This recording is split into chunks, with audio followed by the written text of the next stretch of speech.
નમસ્કાર વિદ્યાર્થી મિત્રો, તમારું બધાનું હાર્દિક સ્વાગત છે। કાલે આપણે અચળ પ્રવેગી ગતિના સમીકરણો છે, 3 સમીકરણો છે મેળવાતા। પહેલી આલેખની રીત દ્વારા મેળવ્યું હતું અને બીજું તો કે આપણે કલનશાસ્ત્ર એટલે કે સંકલનની રીતનો ઉપયોગ કરીને મેળવ્યા હતા। બંને સમીકરણો આપણા માટે ખૂબ જ અગત્યના છે। તમે 11-12 સાયન્સની વાત કરો કે હાયર સ્ટડીની જે વાત કરશો, જે કોલેજ તમે જશો ત્યાં પણ જ્યાં જ્યાં ગતિ આવશે, ગતિ સાથે આ સમીકરણો છે સંકળાયેલા છે। એટલે ખાસ જેટલા વિદ્યાર્થીએ તૈયાર કરી લીધા છે એના માટે બધાને વેલ એન્ડ ગુડ।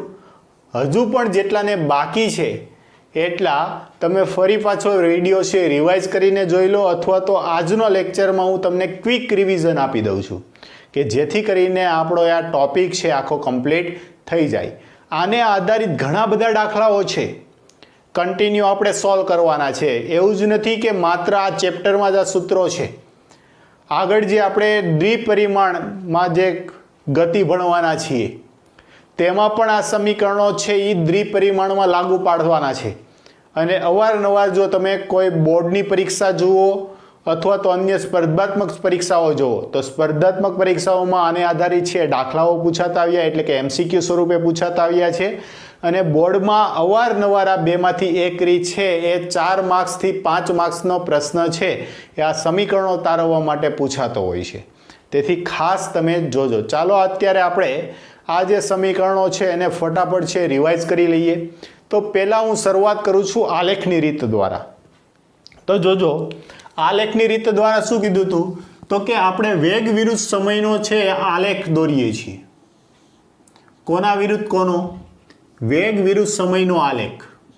ઓકે, જો વેગ વિરુદ્ધ સમયનો આલેખ હોય તો t=0 સમયે કોઈ ઉદ્ગમ બિંદુ પર કોઈ કણ છે પ્રારંભિક વેગ v0 સાથે ગતિની શરૂઆત કરે છે અને અચળ પ્રવેગી ગતિ કરીને t=t સમય, એટલે કે અહીંયા t=t સમયે આ થોડુંક ટિલ્ટેડ કરું, અચળ પ્રવેગી ગતિથી શરૂઆત કરે છે અને t=t સમયે એ અંતિમ વેગ v પ્રાપ્ત કરે છે। ઓકે, અહીંયા આ ભાગ દ્વારા ઘેરાતો જે ક્ષેત્રફળ દ્વારા ઘેરાતો જે ભાગ છે એ આપણને કોનું મૂલ્ય આપશે તો કે સ્થાનાંતર x નું। ચાલો આને સોલ્વ કરવા માટે તો કે 3 સમીકરણ છે, એમાં પહેલું સમીકરણ કેના ઉપરથી આવે છે? પહેલું સમીકરણ છે પ્રવેગની વ્યાખ્યા પરથી।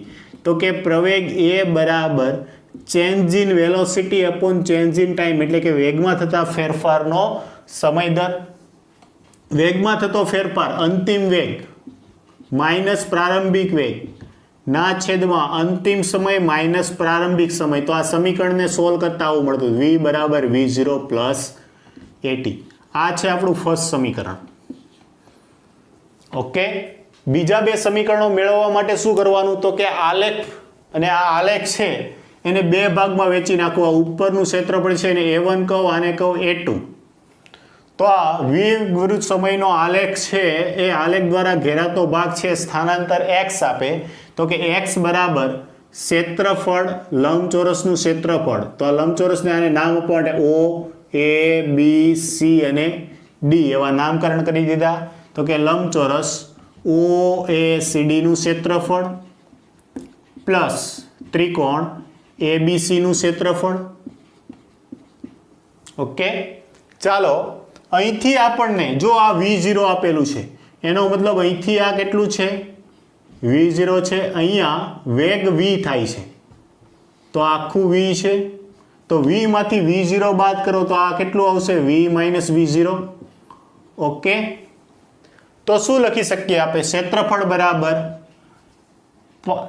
લંબાઈ ગુણ્યા પહોળાઈ, લંબાઈ છે t, પહોળાઈ છે v0, તો v0 ઇન્ટુ t પ્લસ ક્ષેત્રફળ માટે 1/2 પાયો, પાયો કેટલો આવશે? t, અને વેધ કેટલો આવશે? v minus v0, v minus v0 into t।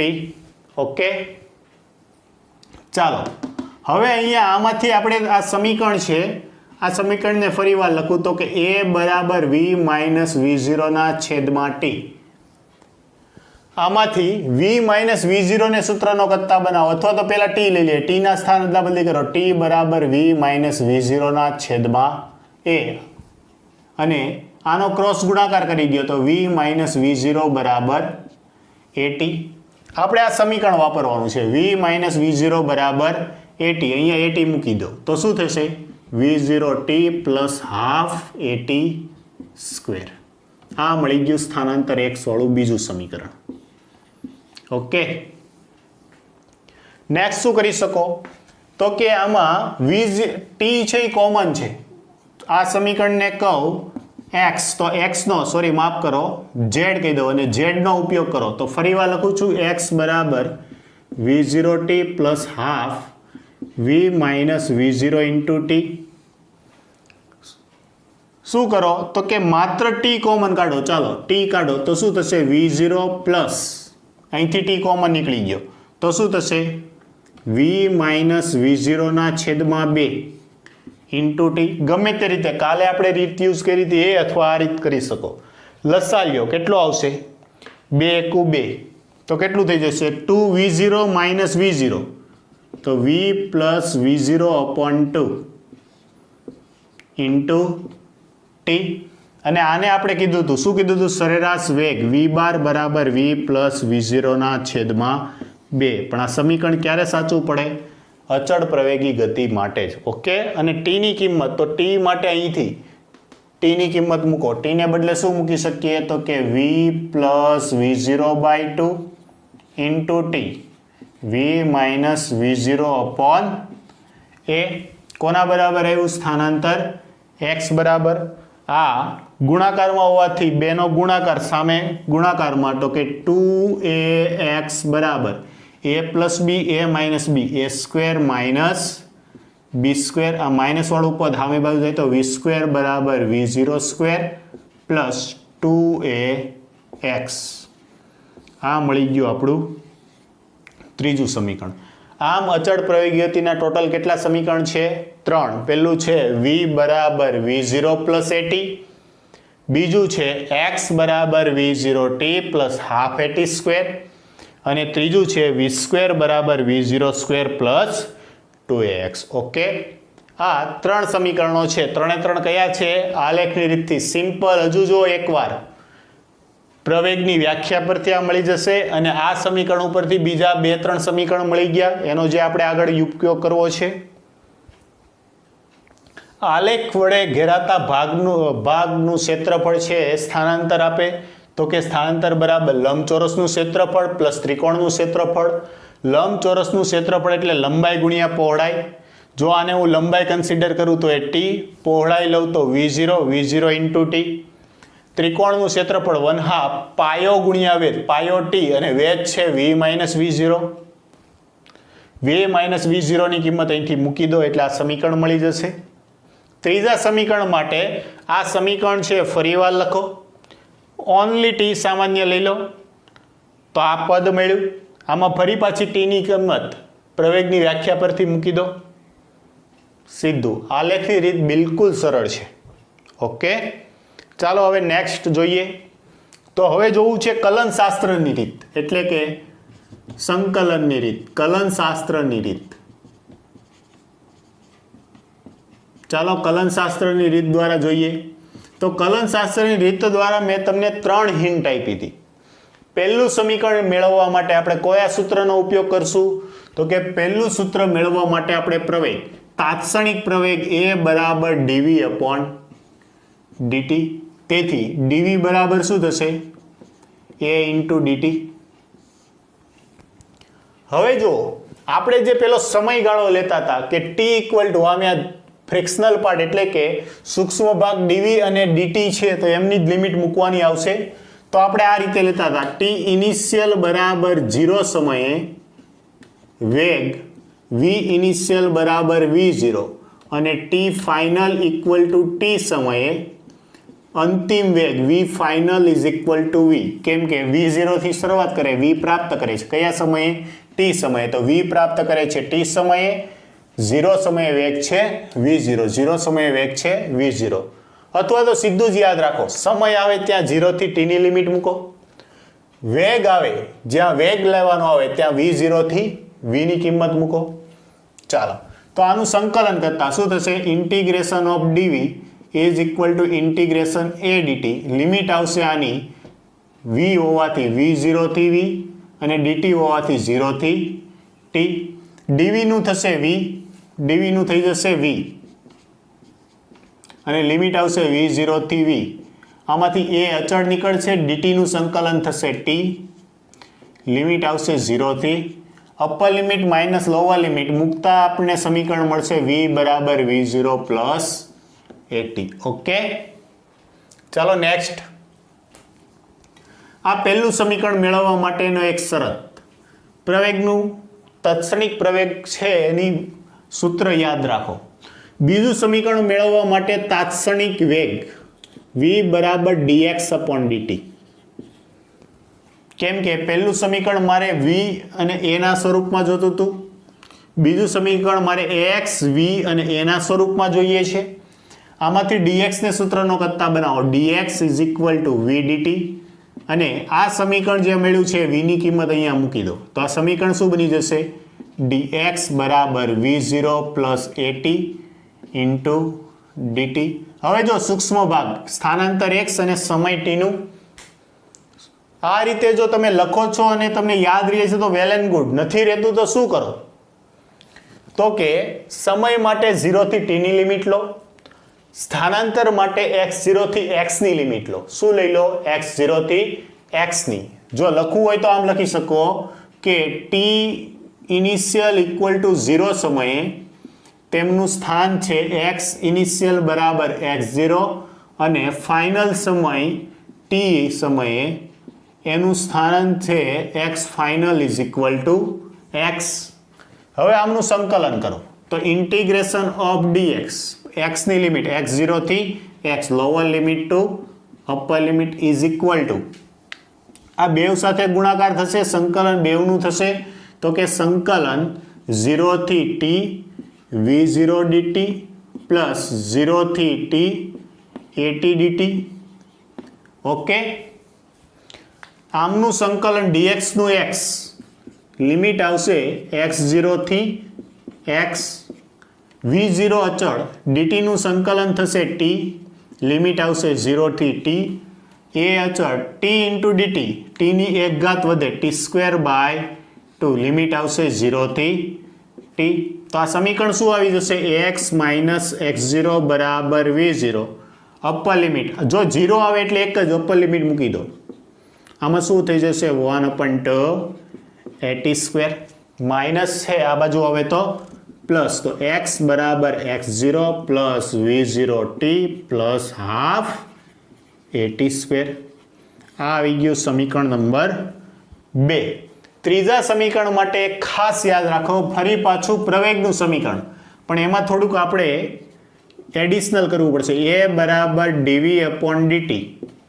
પરંતુ અહીંયા ત્રીજા સમીકરણમાં મારે t વિધેય જોતું નથી. જો નથી જોતું તો શું કરો તમે? આને અરેન્જમેન્ટ કરો, dv upon dt. આને એમ લખી શકો dx dx dx dx cancel થાય, dv upon dt જે છે. ઓકે, dx upon dt સ્થાનાંતર dx upon dt. જો dx upon dt શું લખી શકો? વેગ v. તો આ સમીકરણનું એનું v dv upon dt. તો જો આ એક છે ને ખાસ યાદ રાખો, આ પ્રવેગનું નવું એક સમીકરણ મળ્યું આપણને. પ્રવેગ a બરાબર v dv upon dx, dv upon માફ કરજો શું છે? dx. આ એક સમીકરણ છે પ્રવેગનું. જ્યારે વિધેય પ્રવેગ છે સ્થાનાંતરનું વિધેય હોય ત્યારે, અને આને આધારિત દાખલા છે હું તમને કરાવીશ લાસ્ટમાં જ્યારે સમય મળશે ત્યારે. અત્યારે તમે જસ્ટ આને યાદ રાખો. ઓકે, ચાલો, તો a બરાબર v dv upon dx, આને ક્રોસ ગુણાકાર કરો તો શું થશે? v ઇન્ટુ dv બરાબર a ઇન્ટુ dx. બંને બાજુ સંકલન લેતા શું થશે? સંકલન લાગુ પાડી દઉં. ચાલો ડાયરેક્ટ, હવે તમે સમજદાર છો ને સમજી જાઓ છો.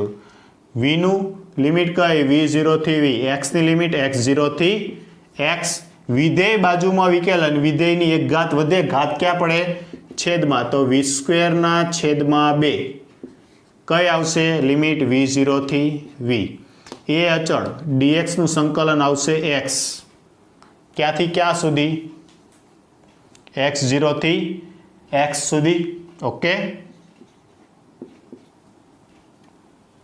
ચાલો શું કરો અપર લિમિટ તો કે v² માઇનસ v0 સ્ક્વેરના છેદમાં 2 કોમન આવી જાય અપર લિમિટ લોઅર લિમિટ તેવી જ રીતે અહીંયા થશે એ x માઇનસ x0 આ અહીંયા ગુણાકારમાં આવી જશે માઇનસ પદ આ બાજુ આવશે એટલે ફાઇનલ સમીકરણ મળશે v² is equal two v0 square plus 2a x minus x0 આ હતું આપણું ત્રીજું સમીકરણ આમ ટોટલ અચળ પ્રવેગી ગતિ એટલે કે નિયમિત પ્રવેગી ગતિના 3 સમીકરણો છે ચાલો બોલો જોઈએ કયું છે બોલો ચાલો v બરાબર v0 પ્લસ at બીજું સમીકરણ છે x બરાબર v0t plus half at square ત્રીજું સમીકરણ છે v² બરાબર v0 સ્ક્વેર પ્લસ 2ax આ દરેક ક્યારે છે તો કે પ્રારંભિક સ્થાન 0 હોય ત્યારે અને જો પ્રારંભિક સ્થાન 0 નથી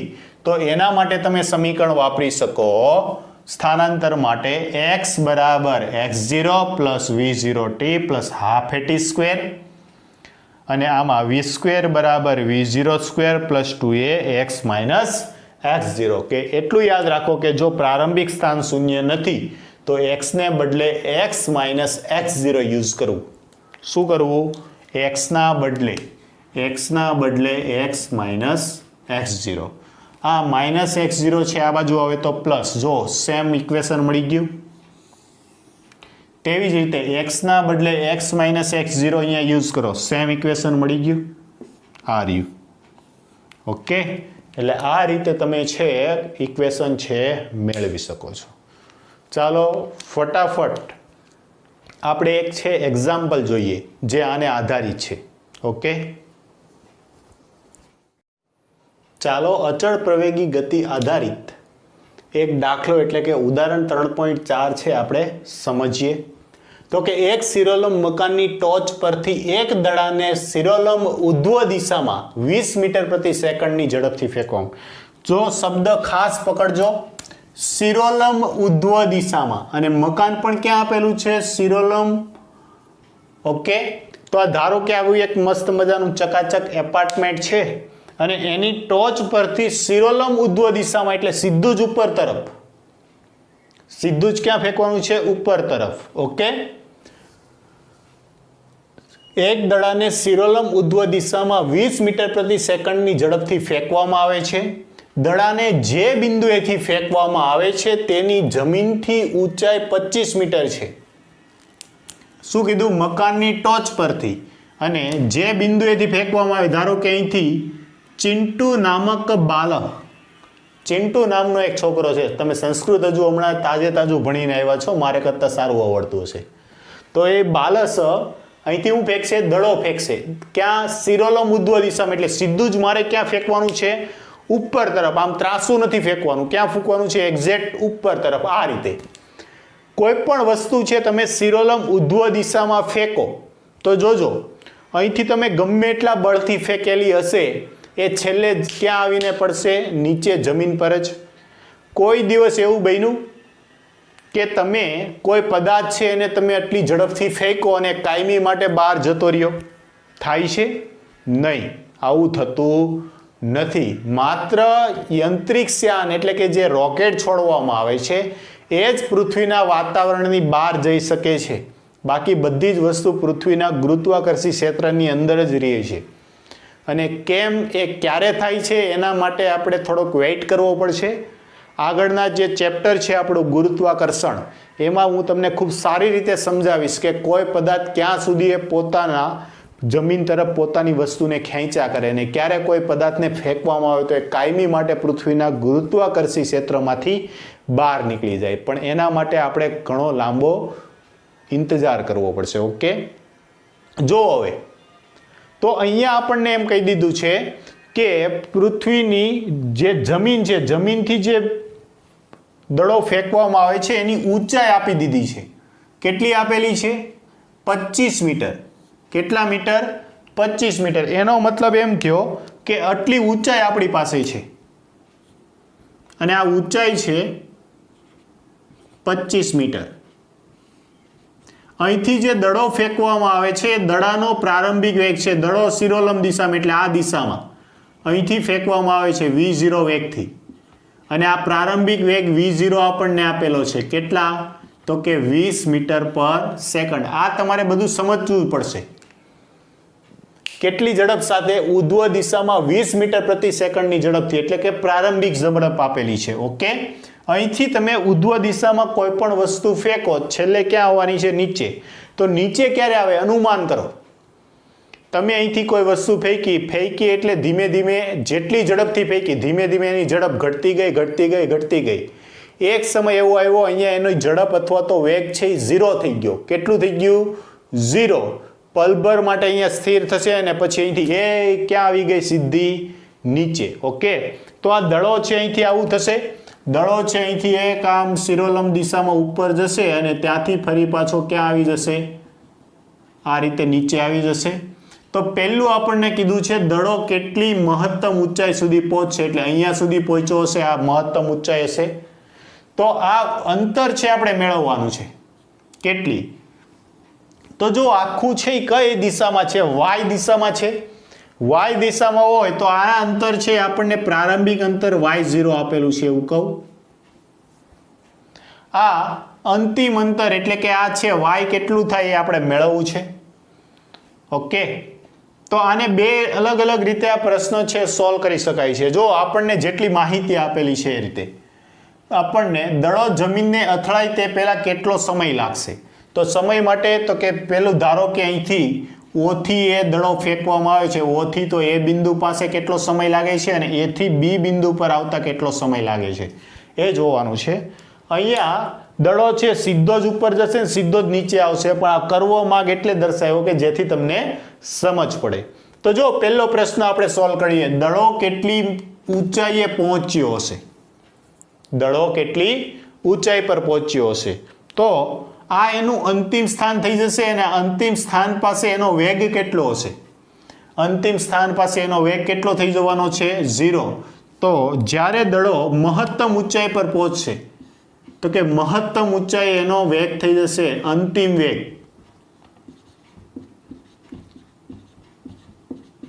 v બરાબર 0। ઓકે, તો જો તમારી પાસે પ્રારંભિક છે, તમારી પાસે અંતિમ વેગ છે અને અહીંયા જે ફેંકો છો તો દરેક વખતે શું થશે, આને હું ઉપર તરફ ફેંકું છું તો પૃથ્વીનું ગુરુત્વાકર્ષી બળ દરેક વખતે નીચે તરફ પ્રવેગ લગાડશે। તો ગુરુત્વ પ્રવેગનું મૂલ્ય આપણને આપી દીધું છે, ગુરુત્વ પ્રવેગ કેટલું આપેલું છે g। તો અહીંયા ગુરુત્વ પ્રવેગ, તો અહીંયા આના પર લાગતો પ્રવેગ એ બરાબર માઇનસ ગુરુત્વ પ્રવેગ, માઇનસ શું લેવું પડશે ગુરુત્વ પ્રવેગ g અને g બરાબર આપણને કેટલા આપી દીધા છે 10, તો કે -10 મીટર પર સેકન્ડ સ્ક્વેર। તો જો કેટલી માહિતી આપી એ સોલ્વ કરવા માટે, તો કે પ્રારંભિક વેગ v0 બરાબર 20 મીટર પર સેકન્ડ, પ્રવેગ આપેલો છે -10 મીટર પર સેકન્ડ સ્ક્વેર અને અંતિમ વેગ આપેલો છે v બરાબર 0 મીટર પર સેકન્ડ। તો તમારે અંતર x મેળવવું છે ને y દિશામાં હોવાથી y મેળવવું છે, y ઇઝ ઇક્વલ ટુ કેટલા। ઓકે, જો આવું કઈ સમીકરણ જાણો છો, આ x જ લ્યો, x a અને v વચ્ચેનું તો કે છેલ્લું સમીકરણ, કેટલામું સમીકરણ ત્રીજું, સમય નથી આપ્યો તો કયું સમીકરણ વાપરશું ત્રીજું સમીકરણ। ત્રીજું સમીકરણ શું છે આપણું, તો કે અચળ પ્રવેગી ગતિના સમીકરણ પરથી શું લખી શકીએ આપણે, x બરાબર v² minus v0² is equal two 2ax। અને આના પરથી જો આપણે સમીકરણ બનાવવું હોય તો x ને બદલે મારે શું લખવું પડશે y। તો સમીકરણ શું બનશે v² minus v0² is equal two કેટલું થઈ જવાનું છે 2a x ને બદલે y। ચાલો v² બરાબર આપણું કેટલું છે v² બરાબર 0 માઇનસ v0² એટલે કે માઇનસ 20 વર્ગ બરાબર 2 એ બરાબર છે -10 ઇન્ટુ વાય. તો જો આવું થઈ ગયું -2 ગુણ્યા 10 -20y બરાબર -20 વર્ગ માઇનસ માઇનસ પ્લસ 20 વર્ગ સાથે 20 કેન્સલ તો y બરાબર 20 મીટર. દડો છે પેલો પ્રશ્ન પૂછેલો દડો કેટલી ઊંચાઈએ પહોંચશે તો કે દડો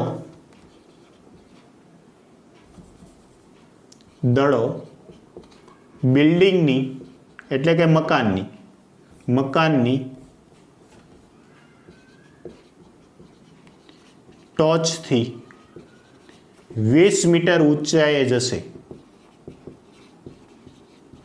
પ્રશ્ન આપણને શું પૂછેલો છે તો કે જમીનથી દડો જમીનને અથડાય તે પહેલા જમીનથી ઊંચાઈ પૂછી હોય તો જમીનથી ઊંચાઈ કેટલી થશે આ 25 અને આ કેટલી આવી બીજી 20.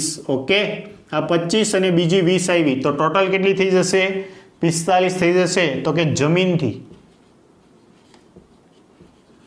દડાની મહત્તમ ઊંચાઈ બરાબર 20 પ્લસ 25 બરાબર 45 મીટર. ઓકે પહેલાનો આન્સર મળી ગયો આપણને ફર્સ્ટ. ચાલો નેક્સ્ટ. હવે દડો જમીનને અથડાય તે પહેલા કેટલો સમય લાગશે. દડો જમીનને અથડાય તો પહેલા આ સમય કન્સિડર કરી લઈએ.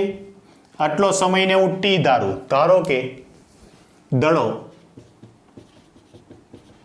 જમીનને અથડાય તે માટે લાગતો કુલ સમય ટી બરાબર T1 પ્લસ T2 જ્યાં T1 બરાબર O થી A પહોંચતા લાગતો સમય અને T2 બરાબર A થી B પહોંચતા લાગતો સમય. ઓકે T1 કોને કન્સિડર કર્યો તો કે આ O થી A પર પહોંચવા માટે લાગતો સમય T1 અને A થી B પહોંચવા માટે લાગતો સમય T2. કેમ કે કીધું છે ને જમીનને પહોંચે તે પહેલા લાગતો સમય. તો જો T1 T2 મેળવવા છે તો આ કન્ડિશનમાં તમારી પાસે શું છે પહેલો આટલો ટુકડો લો તો અહીંયા તમારી પાસે પ્રારંભિક વેગ છે તમારી પાસે ગુરુત્વ પ્રવેગ છે તો તમને સમય મળી જાય. પ્રારંભિક વેગ છે અંતિમ વેગ v0 છે અને પ્રવેગ છે તો સમય મળી જશે. તો જુઓ પહેલા માટે શું કરી શકો તમે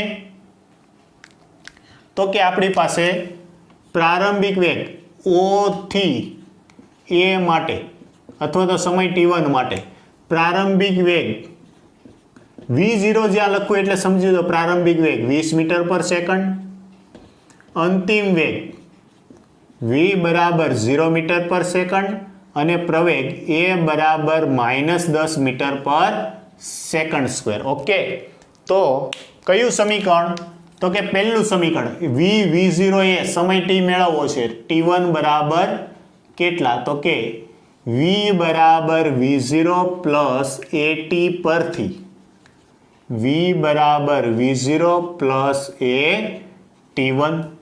ચાલો T1 ને સૂત્રનો કરતા બનાવો તો શું થશે v માઇનસ v0 ના છેદમાં a બરાબર T1. તેથી T1 બરાબર v કેટલા છે 0 v0 કેટલા છે 20 ના છેદમાં a બરાબર -10 -20 ના છેદમાં 10 કેટલું આવશે 2 સેકન્ડ. ઓકે તો સમય મળી ગયો T1 બરાબર 2 સેકન્ડ.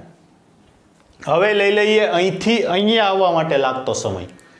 તો અહીંથી અહીંયા માટે જો હવે હું બીજો ભાગ પાડું છું A થી B પહોંચવા માટે. ઓકે A થી B પહોંચવા માટે તો A પાસે તમારી પાસે વેગ છે B પાસે તમારી પાસે વેગ નથી. ઓકે પણ તમારે એટલું અંતર છે તમારી પાસે જો ટોટલ અંતર કેટલું છે તો કે y0 પ્લસ y એટલે કે 45 મીટર છે તમારી પાસે હાફ પોઈન્ટ પર છે પ્રારંભિક વેગ છે તમારી પાસે હાફ at સ્ક્વેર પરથી એ પણ તમારી પાસે છે t સ્ક્વેર મળી જશે. તો કે જો આ કેસ માટે A to B માટે પ્રારંભિક વેગ, હવે આ કેસ માટે પ્રારંભિક વેગ કયો થશે?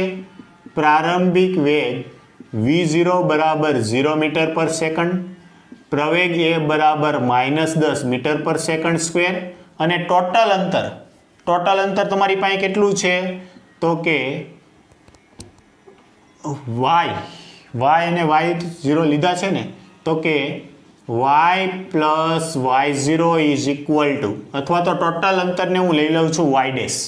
કેટલું લઉં છું? y dash. અને y ડેશ કેટલું આવશે? તો કે 20 પ્લસ 25 એટલે કે 45 મીટર. ઓકે, તો આપણી પાસે સમીકરણ કયું? અચળ પ્રવેગી ગતિનું સમીકરણ x બરાબર v0t plus half at square પરથી સમીકરણ શું લખશું? x ને બદલે અંતર કેટલું છે? y dash is equal two v0t, v0 એટલે 0 ઇન્ટુ t પ્લસ 1/2 a બરાબર -10 t2 સ્ક્વેર. ઓકે, કેમ કે અહીંયા આપણે શું મેળવવું છે? t2 મેળવવું છે. t2 ઇઝ ઇક્વલ ટુ કેટલા? y ડેશ બરાબર કેટલા છે? 45 બરાબર -10 ભાગ્યા 2 -5 કેટલા થઈ જશે? t2 square. ઓકે, હવે જો અંતર છે, જો ધન x અક્ષની દિશામાં લઈએ તો પ્લસ લેવાના. તો આ અંતર છે કઈ બાજુ લીધું આપણે? માઇનસ y અક્ષની દિશામાં. તો માઇનસ y અક્ષની દિશામાં લીધું, તો અંતરને મારે કેવું લેવું પડશે? માઇનસ. સમજાય છે? આ અંતર અહીંથી હું ઉપરના દિશામાંનો પ્રવેગ જો હું ધન લેતો હોઉં તો નીચેની દિશામાંના પ્રવેગને મેં કેવો લીધો? માઇનસ લીધો. તો એવું સેમ નીચેની દિશામાંના પ્રવેગને હું જો માઇનસ લેતો હોઉં તો અંતર પણ મારે કેવા લેવા પડશે? માઇનસ લેવા પડશે. તો આ -45 માઇનસ કેન્સલ આઉટ. તો ટી સ્ક્વેર બરાબર શું થાય? t2 સ્ક્વેર બરાબર 45 ભાગ્યા 5 એટલે 9. તેથી t2 બરાબર ±3 સેકન્ડ, પણ સમય કદાપી માઇનસ હોય નહીં. તેથી t2 બરાબર કેટલા આવ્યા? 3 સેકન્ડ. કેમ? તો કે સમય કદાપી ઋણ ના હોય. તો t2 બરાબર કેટલા આવ્યા? 3 સેકન્ડ. આમ કુલ સમય t1 બરાબર 2, t2 બરાબર 3, 2 + 3 બરાબર 5 સેકન્ડ. ઓકે, આ રીતે તમે કુલ સમય છે મેળવી શકો. કુલ સમય કેટલો આવ્યો? 5 સેકન્ડ. આનો આ પ્રશ્ન છે બી છે એ તમે બીજી રીત દ્વારા પણ ઉકેલી શકો. કઈ રીત દ્વારા? બીજી રીત દ્વારા. જોજો કઈ છે બીજી રીત.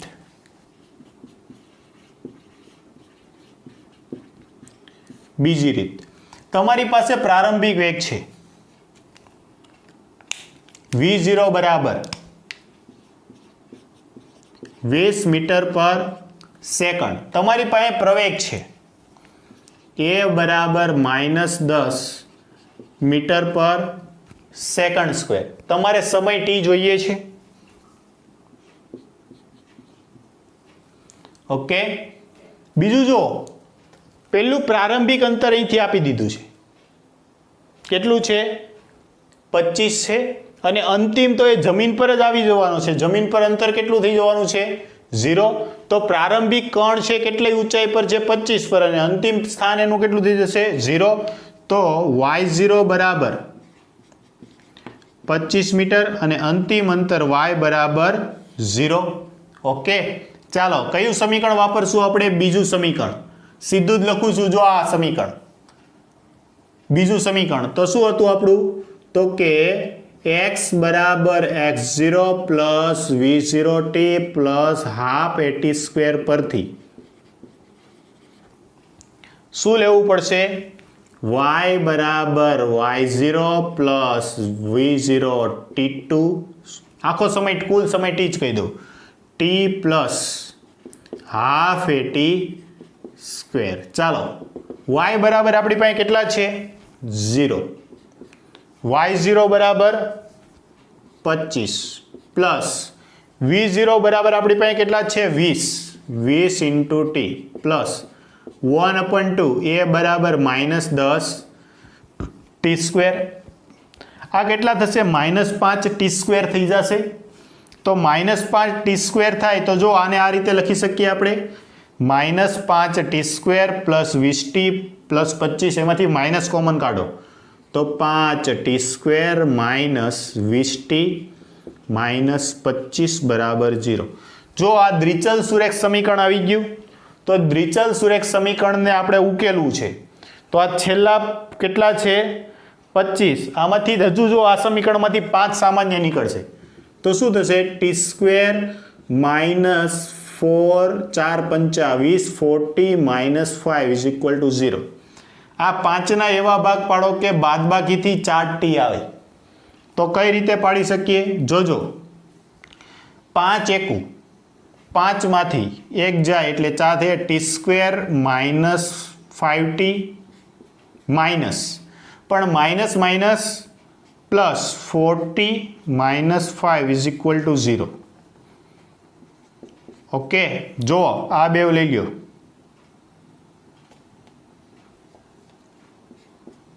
-4 प्लस 1 केटला थई जशे -5 प्लस 1 एटले -4 छे से ते चलो आ बेवनी जोड़ लो आ बेवनी जोड़ लो आमांथी कोण कॉमन निकळशे टी तो टी -5 प्लस અહીંથી 1 टी -5 इज इक्वल टू 0।